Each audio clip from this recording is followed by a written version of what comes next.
Welcome to our channel. Today we how to activate Surfshark CleanWeb on Android. Easy tutorial step by step clearly. Open your Android device. Locate and tap on the Surfshark app. Ensure that you are logged in to your Surfshark account. On the main dashboard, find the settings icon. Tap on the settings icon to access the app settings. Scroll down to the section labeled CleanWeb. In the CleanWeb section, you will see an option to activate it. Tap the toggle switch next to CleanWeb to turn it on. You may see a prompt explaining the benefits of CleanWeb. Read through the prompt and tap Continue or OK.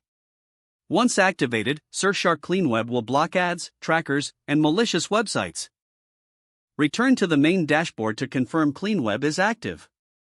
You are now set to enjoy a safer browsing experience on your Android device. Close the Surfshark app when you're done. If the page does not load, refresh the browser or try again in a private or incognito window. Make sure you are using the correct email address, then retype it carefully to avoid small typos.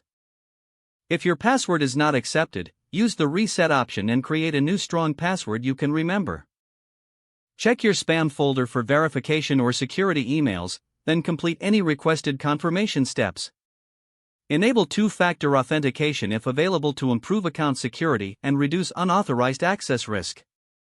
After signing in, review your profile details so your contact information and settings are accurate and current. If you see an error message, note it down and try again after restarting your device and internet connection. Log out when you finish, especially on shared devices, to keep your account and payment information secure. If the page does not load, refresh the browser or try again in a private or incognito window. Make sure you are using the correct email address, then retype it carefully to avoid small typos. If your password is not accepted, use the reset option and create a new strong password you can remember. Check your spam folder for verification or security emails, then complete any requested confirmation steps. Enable two-factor authentication if available to improve account security and reduce unauthorized access risk. After signing in, review your profile details so your contact information and settings are accurate and current. If you see an error message, note it down and try again after restarting your device and internet connection. Log out when you finish, especially on shared devices, to keep your account and payment information secure.